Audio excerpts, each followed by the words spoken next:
Quiero hablar de algo que casi nadie en el mundo reformado está dispuesto a tocar. Y lo entiendo, es incómodo, porque estamos hablando de iglesias que predican la sana doctrina, que tienen una teología seria, que citan a Calvino, a Spurgeon, a Washer, los puritanos, a referentes latinos como Miguel Núñez o Sugel Michelem, y que al mismo tiempo en su práctica diaria de iglesia le están haciendo un daño profundo a los creyentes. Soy Laura Díaz y este es Ancla Firme, un espacio para reflexionar, crecer y vivir en la palabra.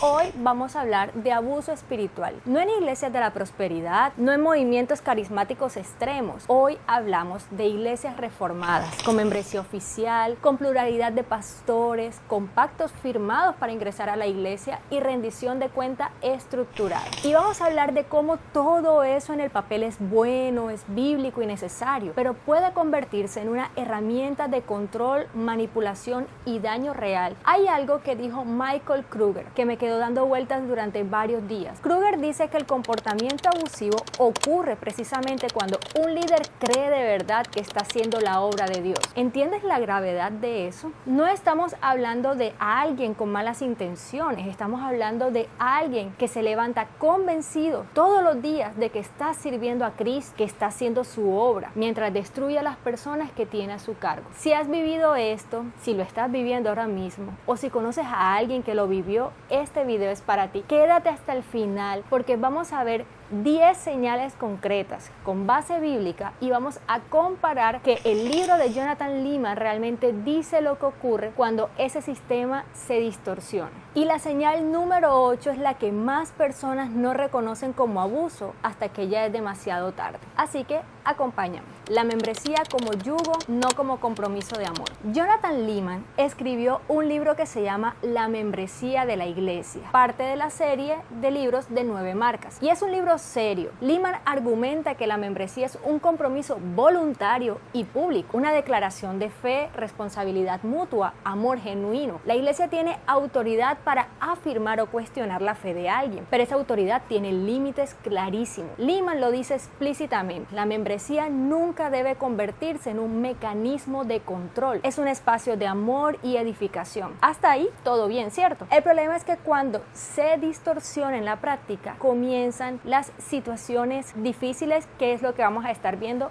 en este video. Te hago una consulta. ¿Has intentado salir de la iglesia con una membresía oficial y te han dicho que no tienes razones bíblicas suficientes para hacerlo? ¿Que tu decisión de conciencia no es válida? ¿Que necesitas un permiso pastoral para trasladarte a otra ciudad o a otra congregación simplemente porque así deseas hacerlo? Si eso ocurrió o si eso está ocurriendo, necesitas escuchar esto con claridad. Si tú entraste voluntariamente a una congregación, tienes la libertad de salir voluntariamente sin dar explicaciones, sin pedir permiso. La fe siempre es voluntaria. El mismo Jesús lo dijo. Si alguno quiere venir en pos de mí, quiere. Mira, no debe, no está obligado. Habla de querer hacer algo. Y mira lo que dice Pedro a los pastores en 1 de Pedro 5, versículos 2-3. Pastoreen el rebaño que está a su cargo, no por obligación, no por ambición, sino con deseo de servir. Y añade, y esto es importante, no se enseñoreen de quienes están a su cuidado. Cuando la membresía deja de ser un compromiso, se convierte en un yugo pesado. La iglesia dejó de aplicar lo que dice Leeman y, lo más serio, dejó de vivir las escrituras. Pero eso es solo la primera señal. La segunda es más íntima y más traicionera. La rendición de cuentas como sistema de vigilancia. La rendición de cuentas es una práctica hermosa cuando funciona bien. Leeman la define como un proceso de santificación. Hermanos que se ayudan mutuamente a crecer en Cristo, con honestidad, con confianza, con amor genuino. El pastor conoce a sus ovejas para cuidarlas, no para vigilarlas. Pero hay una diferencia enorme entre eso y lo que ocurre en algunos sistemas. Imagina esto. Tienes una reunión semanal o quincenal donde debes reportar tus luchas, tus pecados, tus conflictos de pareja, tus decisiones personales e incluso financieras. Y esa información no se queda entre tú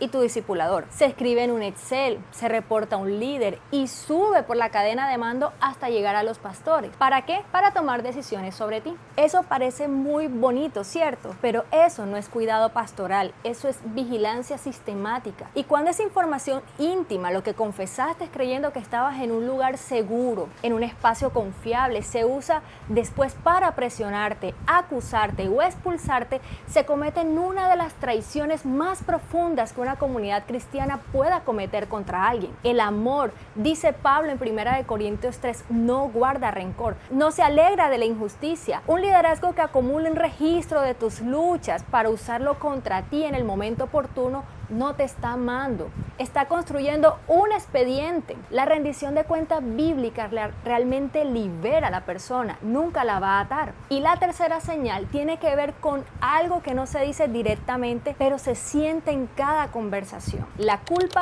como herramienta de control emocional. Hay algo muy particular en el abuso espiritual que lo hace difícil de identificar. Casi nunca te dicen no de frente, no te dicen no puedes estudiar eso, no te dicen no tienes permiso para comprarte esa casa, no te dicen no deberías ir a la playa el domingo. Lo hacen de forma más sutil. Te hacen sentir que si tomas esas decisiones contrarias a algún consejo en consejería, estás deshonrando a Dios, que no estás buscando su voluntad, que tus prioridades están desorganizadas, y eso es manipulación emocional. Si has sido fiel, constante, comprometido y aún así en cada conversación pastoral sales sintiéndote mal, insuficiente, algo no está bien. Jesús dijo con claridad en Mateo 11, 28, 30, vengan a mí los que están cansados y agobiados, yo les daré descanso. Mi yugo es suave, mi carga es liviana. Un yugo suave no produce personas agotadas, culpables, con miedo constante de equivocarse. Y hay algo más que quiero decirte: si en consejería te dijeron que tu ansiedad es endurecimiento de corazón, que tu depresión es una realidad alterada, que tu crisis emocional se resuelve con más arrepentimiento y más oración, y mi hermana examine su corazón, eso realmente es crueldad disfrazada de espiritualidad. Ellos son pastores, no médicos, no son psicólogos, no tienen herramientas para diagnosticar lo que ocurre realmente en tu mente. Jesús, ante la tumba de Lázaro, no le dijo a María que evaluara y revisara su corazón. Jesús lloró con ella al ver profundamente su dolor. Ahora espera, la cuarta señal habla de algo que ocurre en el púlpito y que poca gente se atreve a cuestionar: el líder que nunca se equivoca. Lehman dedica un espacio en su libro a la rendición de cuenta de los líderes. No es opcional. Los pastores no están por encima de la corrección, están más expuestos a ella precisamente porque tienen más influencia. Primera de Timoteo 5, 19, 20 es muy claro: si un anciano peca, debe ser reprendido delante de todos. La pluralidad pastoral existe para que ningún líder esté por encima del escrutinio, pero esto es lo que ocurre en algunos sistemas. Cuestionar al pastor se cataloga como atacar la obra de Dios. Los que salen son siempre los problemáticos, los divisores, los de corazón endurecido, pero el liderazgo nunca reconoce su falla. En realidad, eso no es pluralidad pastoral, es una junta directiva que protege al líder principal. El pastor que usa el púlpito para atacar a las personas que ya no están para defenderse porque nunca se les dio el espacio para hablar, el pastor no está ejerciendo autoridad bíblica, está dejando ver su orgullo y usa la manipulación emocional para satisfacer su ego, protegiéndose a sí mismo. Y eso tiene un nombre en la escritura: arrogancia. Así que los pastores deben tener mucho cuidado de lo que están haciendo, porque Dios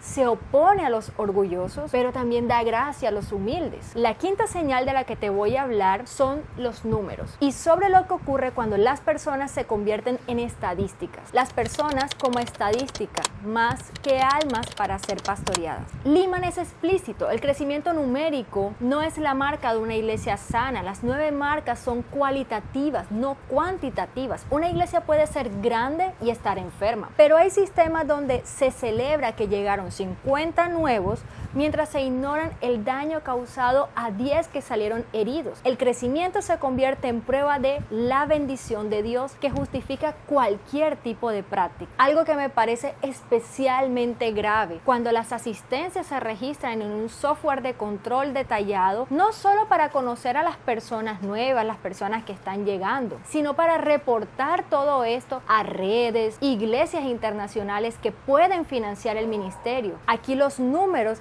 se convierten en el verdadero Dios y las personas pasan a ser simples estadísticas. Hay que tener claro que el dinero y el poder corrompen. Es fácil que sin darte cuenta empieces a ver las almas como columnas en una hoja de cálculo, pero Ezequiel 34:4 4 lo dice sin filtros. Pastorearon con dureza y con violencia. ¿No debería el pastor buscar a la oveja perdida? Un pastor que prefiere contar ovejas a buscar a las heridas no es un pastor, es un administrador y gerente con un título de pastor. Sigamos. Las siguientes señales son las más personales y las más difíciles de reconocer desde adentro. El pacto de membresía por encima de la gracia. El pacto de membresía bien aplicado es un compromiso entre creyentes para caminar juntos. Leeman lo dice claramente, nunca es un requisito de salvación ni un sustituto de la gracia. Pero cuando el incumplimiento de un punto del pacto, no diezmar, no asistir a una reunión, no servir activamente, se convierte en una razón suficiente para cancelar tu membresía y cuestionar si eres creyente, el pacto fue elevado por encima de la palabra de Dios. Cristo con su sangre te hizo parte de su pueblo, no mediante tu rendimiento, mediante su obediencia y sacrificio. Efesios 2, 8, 9, por gracia sois salvos por medio de la fe,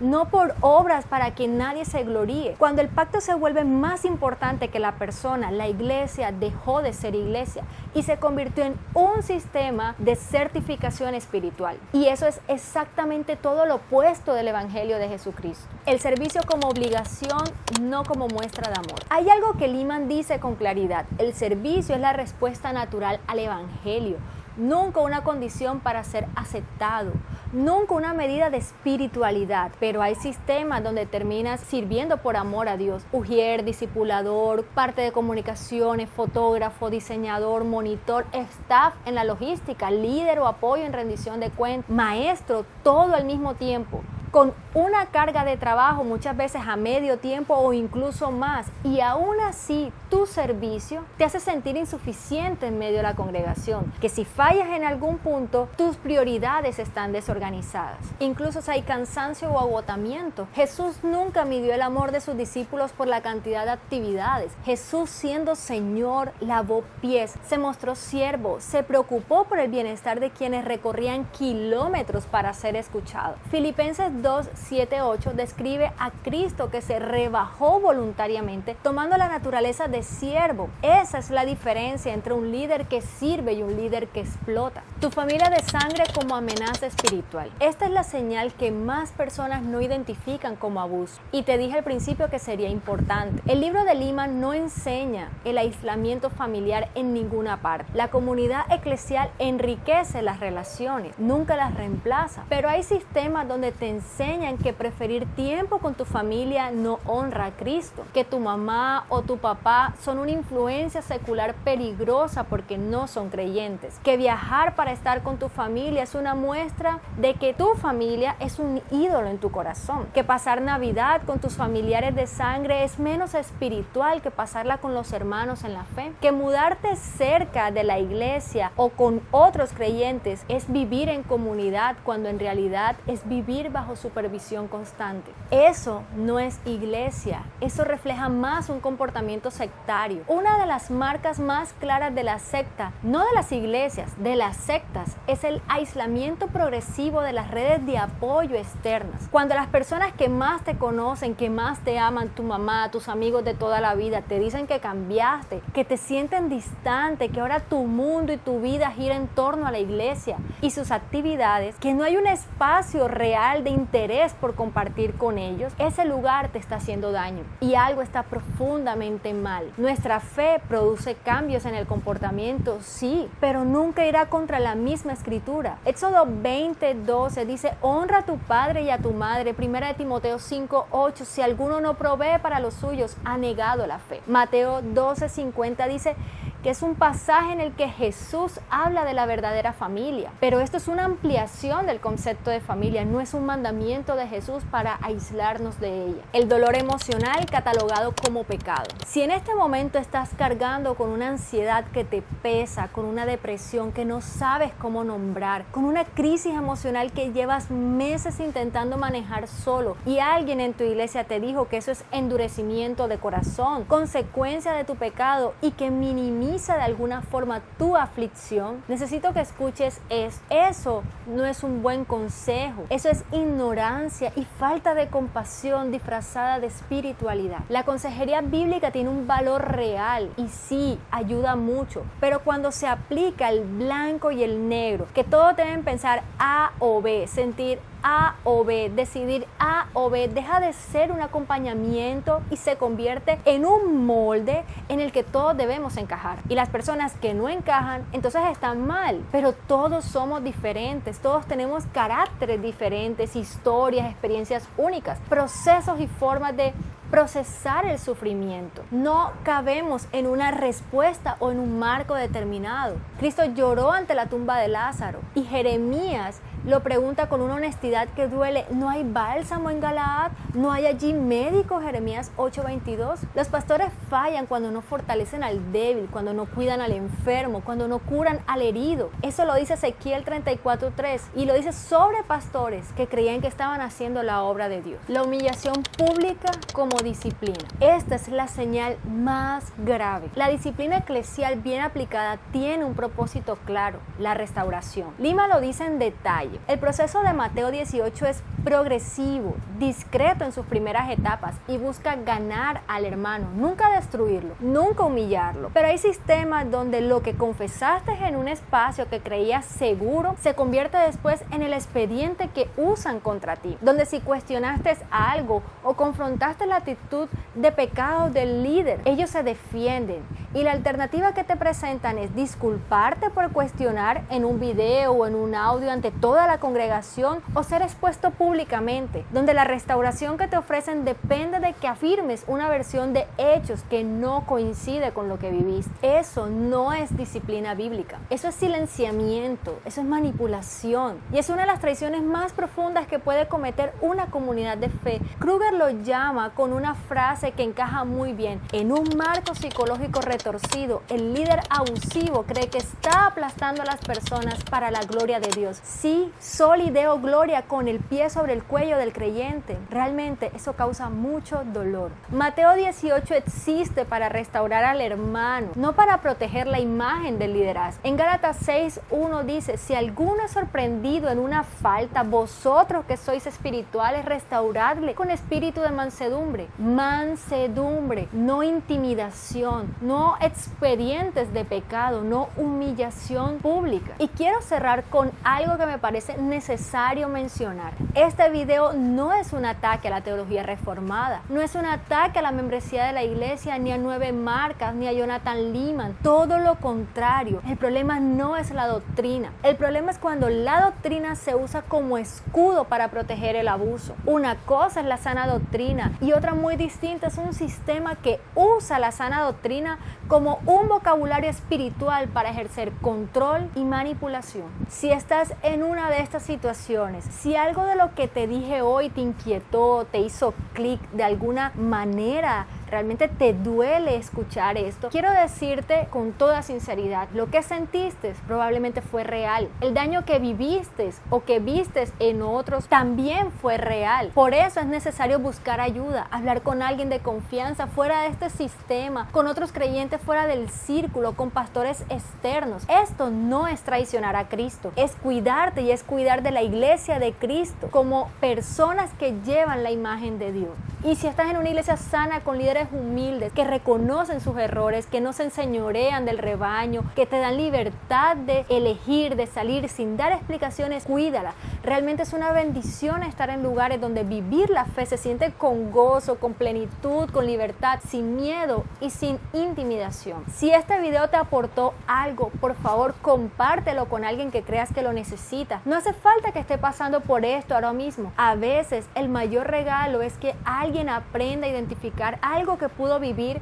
o tener herramientas para reconocer sistemas abusivos y opresores. Ahora, déjame en los comentarios, ¿habías escuchado hablar de abuso espiritual en el contexto reformado? ¿Qué señales de las 10 que mencioné te parecen más importantes? Si quieres seguir explorando estos temas sobre fe, doctrina, iglesia, cristianismo y cómo se ve reflejado en la vida práctica, suscríbete. Aquí seguimos hablando.